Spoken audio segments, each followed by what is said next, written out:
Hey, so we're in Paris, back in the hotel room now.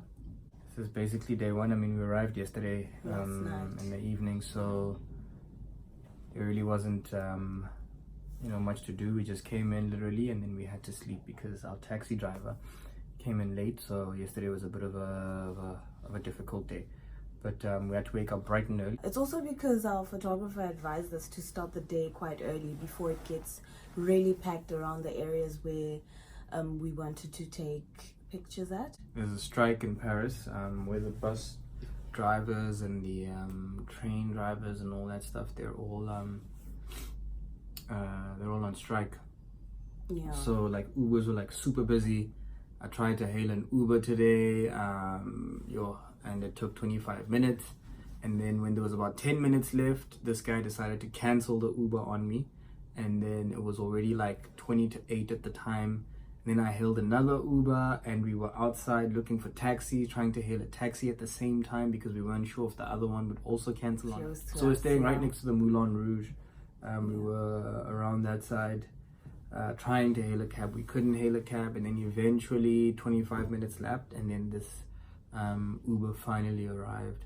I was really pissed off, and it was super cold as well in the morning. Oh, yeah. Like it's really hot right now. I think it's so probably like strange. 36. It's so super hot. Like But I guess something similar happens in Joburg as well every now and then, where the day starts off one way and it just progresses to become something completely different. We started the day off at the Eiffel, and as we were taking pictures and I'm just posing away, and the photographer is telling us, okay, now do this, okay, now do that.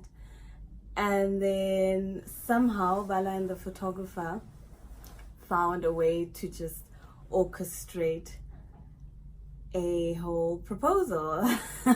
So at some point he's flashing away, and I'm faced one way, and I'm looking away from Bala. And then when he tells me to turn around, Bala's on one knee, and yeah, that was quite... That did not feel real, like in that moment. I think he actually giggled first quite a lot because she was just like, no, this has to be a joke. This can't be real. I probably thought that it's just part of the picture story that we're trying to tell, because I was like, I really felt a bit dazed. Guys, for in front of the Eiffel Tower, middle of Paris, like, the most romantic city in the world. This guy sitting on one knee all standing on one knee, and then basically she's just like, is he doing this for the picture? what? And she's there giggling and giggling. She's like, no, this can't be real. This can't be real. And I think the reaction was pretty great. And I mean, I had the photographer just standing there.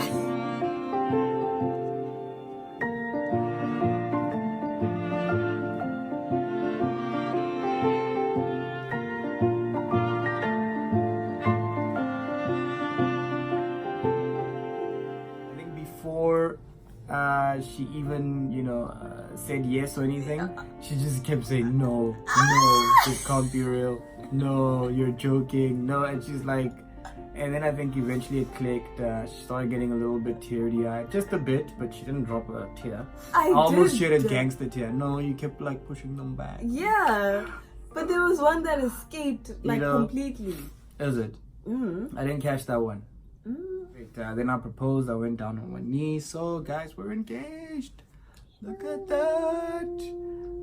But I kind of messed up. You see that? Ooh, sparkly diamond.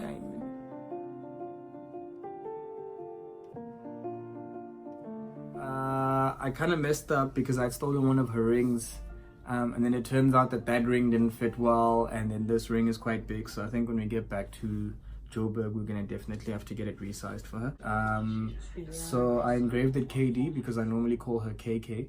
And now she's gonna be KD. Unreal. She's taken. We're engaged. It's real. Now it's paperwork, bruh, to get this relationship. It's lawyers. Now we're gonna involve them. Lawyer fees. We're gonna involve families. It's government, lawyers, judges, then we had a really we had a nice walk around Paris for quite some time. We're taking some pictures, and just generally talking about all the things that I had done, because I had planned this for quite some time, for about 6 months, if not longer actually. And then her family knows. I've already taken the letter down to her house. She didn't know. It's been a few weeks now that they've known.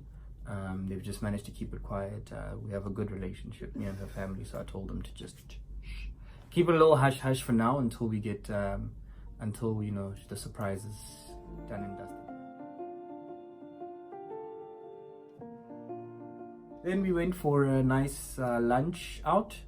Went for a lunch, that was really nice.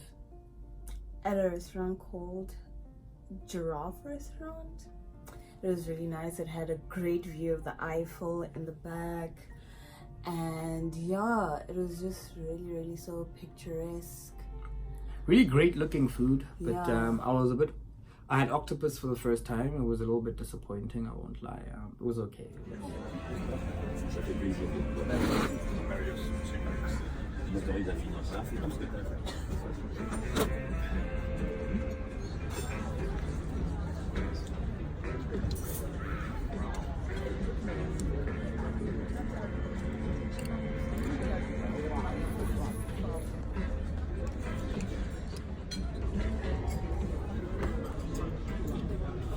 As far as seafood goes, we don't really rank octopus as top. No. Yeah. Prawns are better.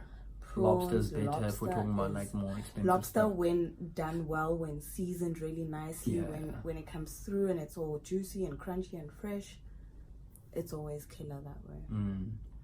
Then we went there. Then we took some photos at the Arc de Triomphe. Arc de Triomphe.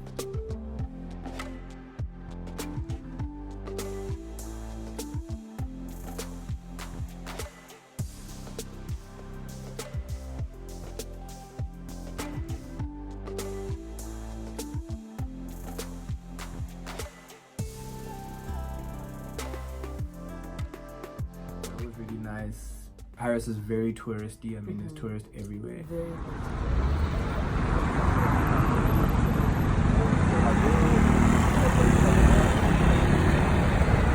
We was in Paris.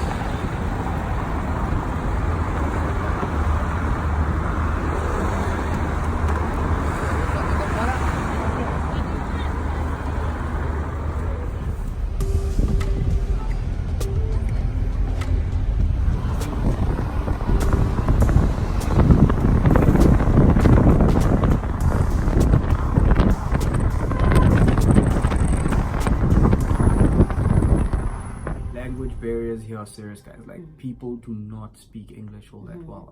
You'll find, every now and then you might find someone that, you know, understands a little bit. Try to get a little bit of French, a little bit of basic French before guys, you come here. Do that. It might be quite helpful, It's you critical. Yeah. And I mean, you don't just come to these people and say, you know, say bonjour. Yeah. And you know, like, really know the very, very basics, or else you're gonna have a real time getting them to even help you or do anything for you.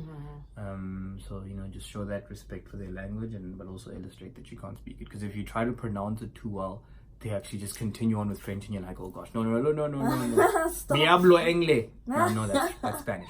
I took some photos outside. We've got a really nice balcony overlooking some buildings out of Paris as well.